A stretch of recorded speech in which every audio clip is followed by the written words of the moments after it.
इस आयत में अल्लाह ताला ने अपने नबी की कुछ विशेषताएं बताई हैं, कुछ खुसूसियात बताई हैं।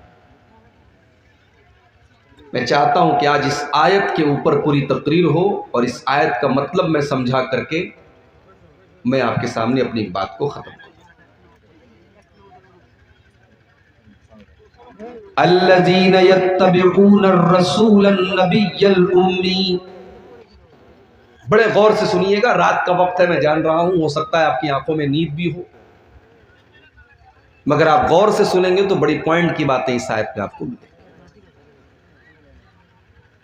अल्लज़ीना यत्तबिऊन अर्रसूल अन्नबिय्यल उम्मी,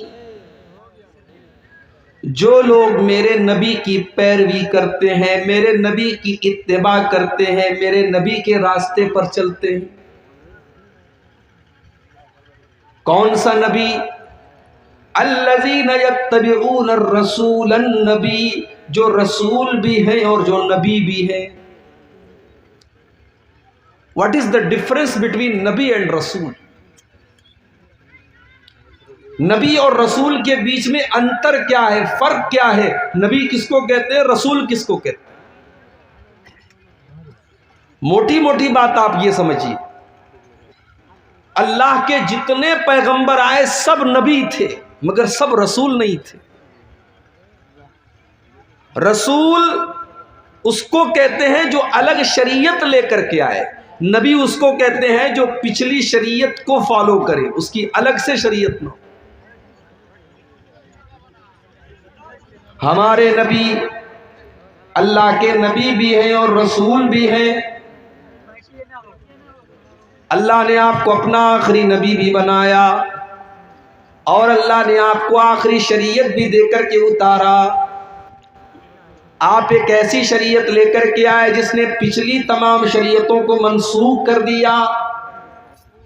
हमारे नबी के आने के बाद अब मूसा अलैहिस्सलाम की शरीयत भी नहीं चलेगी, ईसा अलैहिस्सलाम की शरीयत भी नहीं चलेगी, इब्राहीम अलैहिस्सलाम की शरीयत भी नहीं चलेगी, किसी नबी की शरीयत नहीं चलेगी। हमारे नबी जो शरीयत लेकर के आए ये लास्ट एंड फाइनल शरीयत है।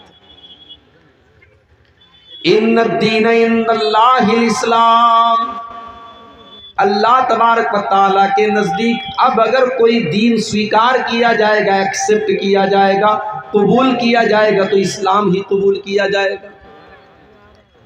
वमन यब्तगी गैरल इस्लाम दीनन फलन युक़बल मिन्हु, इस्लाम को छोड़ करके कोई और दीन पर चलने वाला अल्लाह की बारगाह में कामयाब नहीं हो सकता। पिछली शरीयतों में बहुत सारी चीजें जायज थी जो हमारी शरीयत के अंदर जायज नहीं है। हजरत यूसुफ अलैहिस्सलाम के सामने उनके माँ बाप ने सजदा किया, उनके 11 भाइयों ने सजदा किया। उनकी शरीयत में सजदा ताज़ीम के तौर पर, सम्मान के तौर पर, रिस्पेक्ट के तौर पर जायज था। अल्लाह के आखिरी नबी की शरीयत में सजदा करना किसी को जायज नहीं, अल्लाह को छोड़कर। हमारी शरीयत में किसी को सजदा नहीं कर सकते, जितना भी सम्मान कर ले, रिस्पेक्ट कर ले, एहतराम कर ले, सजदा नहीं कर सकते, सर नहीं झुका सकते। वअन्नल मसाजिद लिल्लाहि फला तदउ मअल्लाहि अहदा, सजदा सिर्फ और सिर्फ अल्लाह के सामने किया जाएगा, अल्लाह की बारगाह में किया जाएगा। किसी और को सजदा करना हमारी शरीयत में जायज नहीं है। माँ का बहुत बड़ा दर्जा है, माँ का बहुत बड़ा मकाम है। हमारे गैर मुस्लिम भाइयों के यहाँ माँ के पैर छूते हैं, हमारी शरीयत ने माँ के पैर छूने की इजाजत नहीं दी। माँ की खिदमत करो, माँ की सेवा करो, माँ का ख्याल रखो, लेकिन माँ के आगे झुकने का और माँ के पैर छूने का इस्लाम के अंदर इजाजत नहीं दी गई उसकी। तो हमारे नबी नबी भी हैं और रसूल भी हैं। आप जो शरीयत लेकर के आए हैं इसने पिछली तमाम शरीयतों को मनसूख कर दिया, कैंसिल कर दिया। अब शरीयत चलेगी कयामत तक तो आप ही की शरीयत चलेगी। उमर फारूक रजी अल्लाह तआला अन्हु तौरात का एक नुस्खा लेकर के अल्लाह के नबी के सामने पढ़ रहे हैं। दारमी के अल्फाज, अल्लाह के नबी का चेहरा गुस्से से लाल हो रहा है। उमर फारूक की नजरें तो उस किताब की तरफ है, वो अल्लाह के नबी का चेहरा नहीं देख रहे हैं। अबू बकर सिद्दीक ने फरमाया सकिलत का सवाकिल या उमर, ऐ उमर तुझे खोने वालियां खो दे, तुझे गुम करने वालियां गुम कर दे, क्या तू अल्लाह के नबी का चेहरा नहीं देख रहा है? जब हजरत उमर ने नजरें उठा करके अल्लाह के नबी का तमतमाता हुआ चेहरा देखा, फौरन उस तौरात के नुस्खे को जमीन पर फेंक दिया और कहने लगे रदीतु बिल्लाहि रब्बा व बि मुहम्मदिन रसूला व बिल इस्लाम दीना।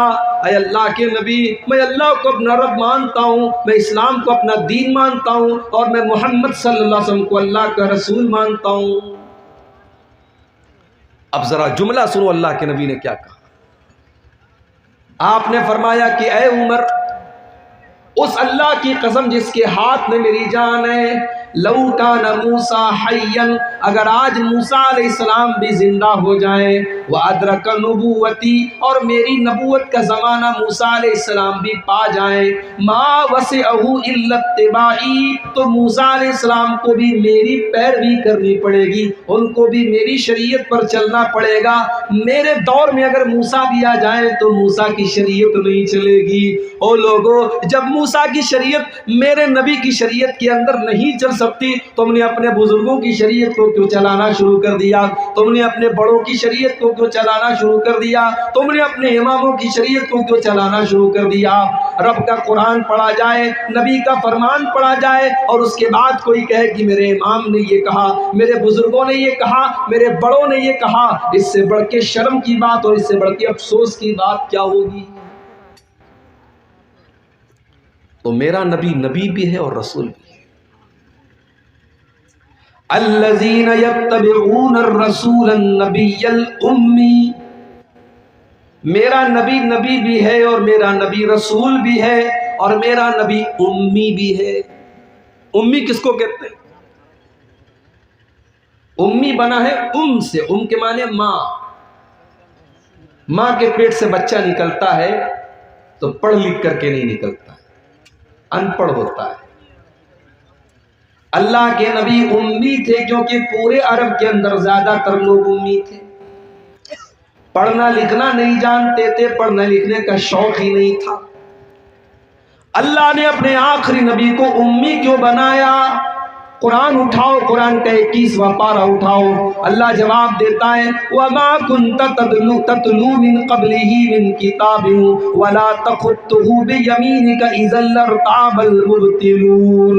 ऐ नबी, आप न तो कोई किताब पढ़ते थे, न आप एक लाइन लिख सकते थे। अगर आप पढ़ना लिखना जानते तो ये शक करने वाले, ये बातिल परस्त लोग, ये मुशरिक लोग, ये काफिर लोग आपकी नबूवत पर सवाल उठा देते। ये कहते ये तो पढ़े लिखे हैं, इन्होंने तौरात के अंदर पढ़ करके ये बात बताई है, इन्होंने इंजील के अंदर पढ़ करके ये बात बताई है।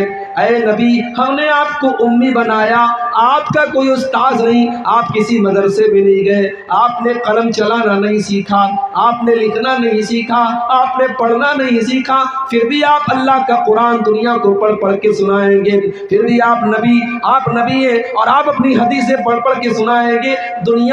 दुनिया हैरत से देखेगी और सोचेगी इसको सिखाने वाला कौन है। तब दुनिया को पता चलेगा कि आपको सिखाने वाला आपका रब है। आप उम्मी थे मगर आप दुनिया के टीचर थे। मेरे नबी उम्मी थे, किसी मदरसे में नहीं गए, किसी टीचर के सामने आपने जानवे तलम्मुस तय नहीं किया, मगर आप सारी कायनात के टीचर थे, सारी कायनात के मुअल्लिम थे, गुरु थे आप। इसीलिए अल्लाह ने जब अपने नबी की खुसूसियात का तज़किरा कुरान में किया तो क्या फरमाया? व युअल्लिमुहुमुल किताब वल हिकमा, मेरा नबी तुमको कुरान सिखाता है, मेरा नबी तुमको हिकमत की बातें सिखाता है, मेरा नबी टीचर है, मेरा नबी मुअल्लिम है, मेरा नबी तुमको किताब व हिकमत की तालीम देता है। मगर अफसोस, जिस नबी ने दुनिया को टीचिंग दी और तालीम दी और शिक्षा दी, उस नबी का कलमा पढ़ने वाले आज शिक्षा से दूर हैं, तालीम से दूर। सीमांचल का इलाका है, शेरशाह आबादी हमारे भाइयों की एक बड़ी आबादी इस इलाके में है। जा करके ज़रा रिपोर्टें देखो कि तालीम का तनासुब क्या है।